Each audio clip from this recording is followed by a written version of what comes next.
कि बाड़मेर जिले में क्या लक्ष्य रखा गया था, क्योंकि 42 लाख की घोषणा हुई, तालियां भी बजी। 42 लाख का टारगेट आपका 1 महीने बाद खत्म हो रहा है मार्च में। 42 लाख में से कितना आपने पूरा किया है, कितना पूरा कर दोगे? ये हल्ला मचाने से काम नहीं चलेगा। जवाब देने दो मंत्रियों को। बोलो एक प्रश्न संख्या बोलो माननीय। प्रश्न संख्या 314 उत्तर आ गया है। ठीक है, अब पूछो। हमारे राजस्थान में 2019 के लाइफ स्टॉक सेंसस में गाय 1,39,000 और भैंस 1,36,000 दर्ज करी गई है। उसके बाद में आज अनुमान ये है कि गायों की संख्या से भैंसों की संख्या बढ़ गई है। समाज को और सरकार की नीतियों से हम सब लोगों का ये जिम्मेवारी बनती है कि हम गायों को कैसे पालें। शिकारपुरा महंत जी ने एक बार डांट कर मुझे बोला कि गाय पूजन से नहीं पलेगी, गाय पालने से पलेगी, और उसके में संरक्षण सरकार को देना चाहिए। सभापति महोदय, मेरे आपके मार्फत मंत्री जी से निवेदन है कि सबसे ज़्यादा पशुधन राजस्थान में बाड़मेर जिले में, आप प्रभारी मंत्री भी हैं, जो प्रावधान है उसमें प्रत्येक कैंप के अंदर सर्वेयर अनिवार्य तौर पर आना चाहिए, और कैंप में अगर सर्वेयर नहीं आई तो 500 रुपये उसके ऊपर पेनल्टी का प्रावधान है। तो बाड़मेर में ऐसे कितने कैंप में सर्वेयर नहीं आई? दूसरा कि बाड़मेर जिले में क्या लक्ष्य रखा गया था, क्योंकि 42 लाख की घोषणा हुई, तालियां भी बजी, और 21 लाख से 42 लाख के बीमे का, और हुआ कितना अभी तक? 10 लाख हुए हैं। तालियां तो 42 लाख की 21 लाख की जगह, और हुआ सिर्फ 10 लाख। तो मेरा निवेदन है कि बाड़मेर जिले में कितना लक्ष्य रखा गया, उस लक्ष्य के सामने कितना बीमित हुआ। ठीक, माननीय मंत्री जी। माननीय अध्यक्ष महोदय, मैं बायतू से आने वाले माननीय सदस्यों को बताना चाहूँगा कि हमने 2025-20 में 21 लाख पशुओं के बीमा करने की घोषणा की थी, और 24-25 में, और 25-26 में भी 21 लाख की घोषणा की थी। 42 लाख। तो दोनों मिलाकर के हम 42 लाख पशुओं का बीमा कर दोनों मिला के हैं। दोनों मिलाकर के हम 42 लाख पशुओं का बीमा कर रहे हैं।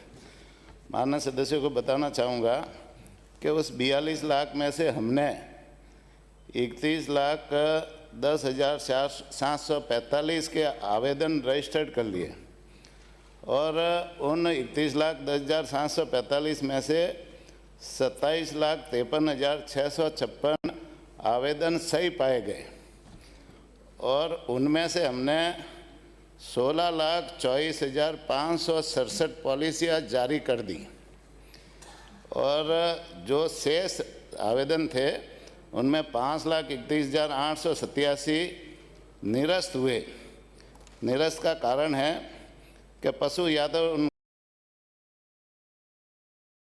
हमारे अधिकारी वहाँ गए तो वो उपलब्ध नहीं थे, किसी ने पशु बेच दिया, या कोई माइग्रेट करके चला गया, किसी का पशु बीमार था इसलिए उसको उसमें योजना में नहीं लिया, किसी का दुधारू पशु नहीं होना, और पशु की उम्र कम या ओवर एज होना भी इसमें शामिल है। इस तरह से 5,31,887 पशु फॉर्म निरस्त हुए।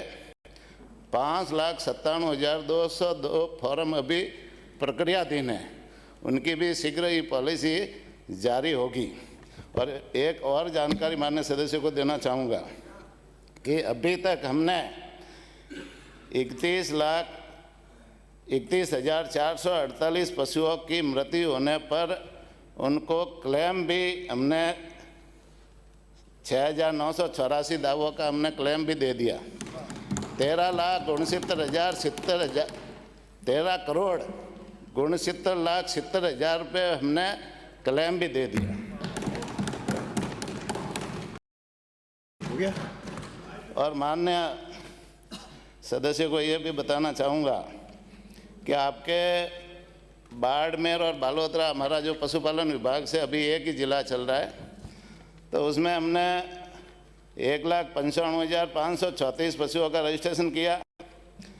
उसमें 1,83,020 फॉर्म सही पाए गए, 90,333 की पॉलिसी जारी हुई, 27,045 फॉर्म निरस्त हुए और 65,742 अभी पॉलिसी हेतु प्रक्रियाधीन है। और माननीय सदस्य को यह भी बताना चाहूँगा कि आपके बाड़मेर बालोतरा जिले में 2424 दावे पेश हुए, 369 का भुगतान हो गया, 49,39,40,000 का भुगतान भी हो गया, 1887 अभी प्रक्रिया देने और 168 निरस्त हुए। और आपने जहाँ तक बताया कि कैंपों में हमारे सर्वेयर नहीं आते, निश्चित रूप से हमारे सर्वेयर आते हैं, डॉक्टर आते हैं, और जितना टारगेट दिया वो पूरा का पूरा हम धीरे धीरे इसको पूरा करेंगे। हमारा 42 लाख का जो है संकल्प है उसको हम पूरा करेंगे। ये सतत प्रक्रिया है। माननीय सभापति महोदय, मुझे आपके संरक्षण की आवश्यकता है। जो उत्तर लिखित में दिया गया है और जो मंत्री ने बोला है उसमें अंतर है। मेरा बिल्कुल साधारण सा सवाल था कि कितना लक्ष्य रखा गया और उसमें से कितने बीमित हो गए, वो उत्तर मुझे नहीं मिला। सभापति महोदय, मंत्री जी बहुत सज्जन सीधे हैं। आप दोनों ही हमारे हैं। यहाँ बाड़मेर के प्रभारी मंत्री है, बाड़मेर में जाते हैं तो गैर संवैधानिक पावर सेंटर इनको काम नहीं करने देते हैं। पाली में जाते हैं तो वहाँ आदरणीय मदन राठौड़ जी रहते हैं। तो इन सीधे साधे मंत्री जी का भी संरक्षण माननीय अध्यक्ष महोदय, ये गलत बता रहे हैं। आरोप माननीय सदस्य गलत बोल रहे हैं। प्रश्नकाल है, मंत्री पे आरोप नहीं, प्रश्न चर्चा नहीं। मैं संरक्षण मांग रहा हूँ। आंकड़े गलत है तो मैं जिनके कालखंड में ऐसे कारनामे हुए हैं, आरोप नहीं लगा रहा हूँ। जिनके कालखंड में ऐसे कारनामे हुए वो इसे आरोप लगाते हैं। मेरा संरक्षण मांग रहा हूँ और मंत्री जी का भी संरक्षण मांग रहा हूँ।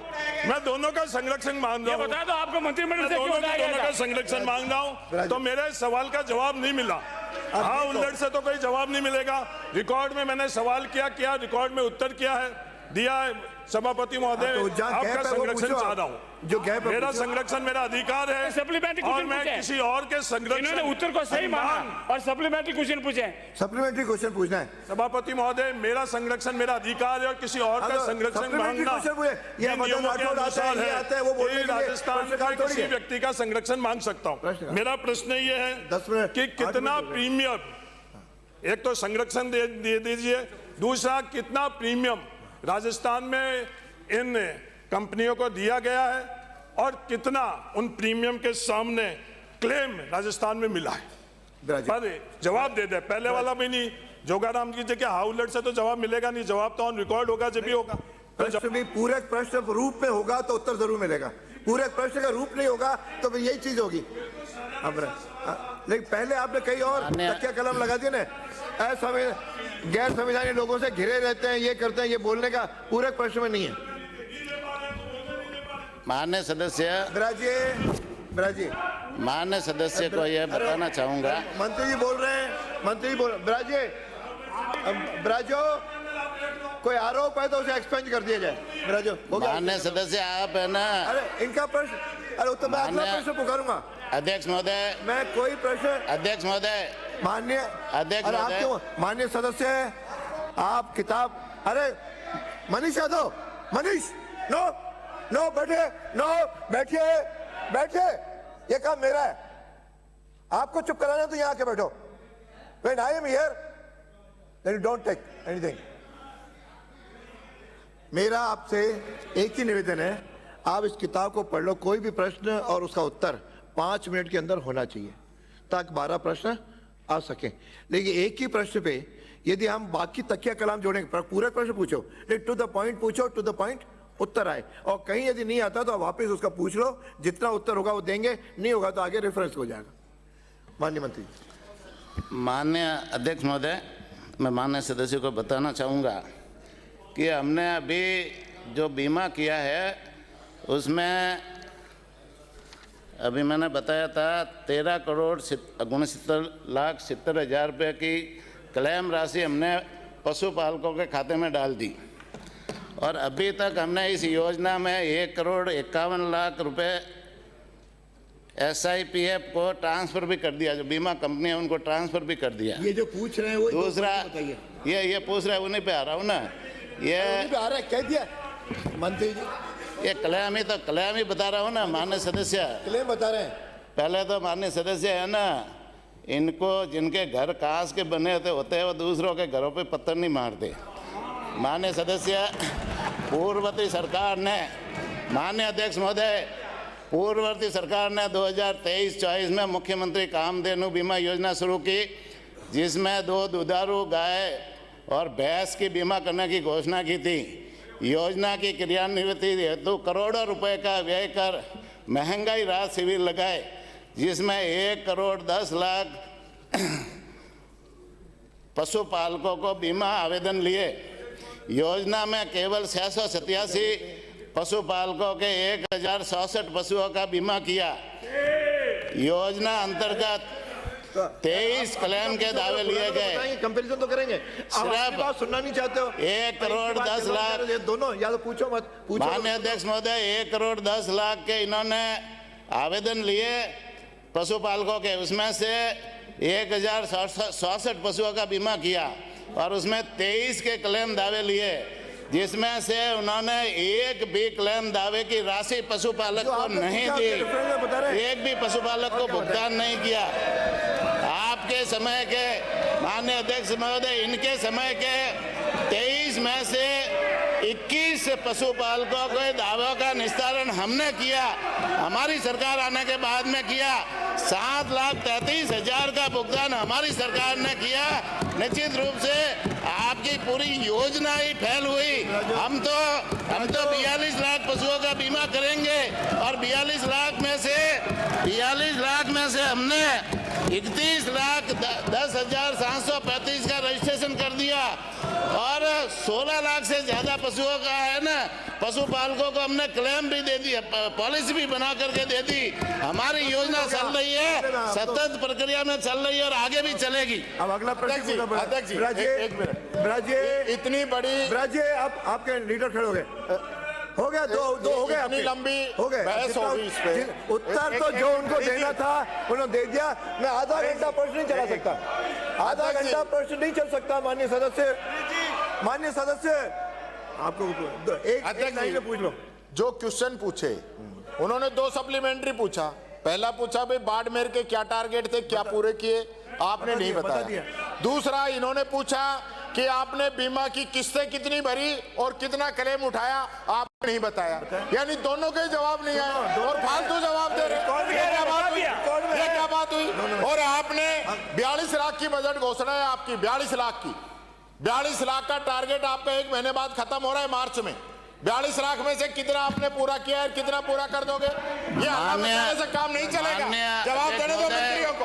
बीच में खड़े हो जाते। उप नेता को बताना चाहूंगा कि हमारा 42 लाख का टारगेट है, 42 लाख पूरा करेंगे और ये सतत प्रक्रिया है। हमारा बीमा योजना बंद नहीं हो रही है, हम 42 लाख को पूरा करेंगे, हमारी योजना बंद नहीं हो रही है।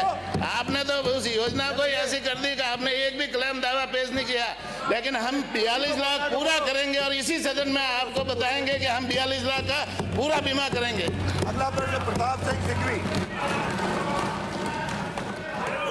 प्रश्नकाल में बहस नहीं होती, प्रश्नकाल में बहस नहीं होती, उत्तर सुनना होता है। कोई पूछना क्वेरीज होती है माननीय मार्च तक का टाइम है, कर देंगे क्या मार्च तक का? आपने अभी बोला है यहाँ पे, आपने कहा हम टारगेट पूरा करेंगे। मार्च तक का टाइम है, आप पूरा करेंगे क्या? बताओ माननीय बताओ, आप बताओ। जवाब नहीं है, जवाब नहीं दे पाओगे क्योंकि आप टारगेट पूरे नहीं कर सकते। माननीय अध्यक्ष महोदय, माननीय अध्यक्ष महोदय, हताशा मत निकालो अपने। बदतमीजी का ठेका ले रखा है कांग्रेस ने। अध्यक्ष महोदय, हर समय बदतमीजी करता, तमीज से बात करना चाहिए। ये सदन है, आपके गुलाम नहीं है, मंत्री है, तमीज से बात करो। आपको खड़े होना, खड़े हो जाओ, सवाल पूछ लो ना।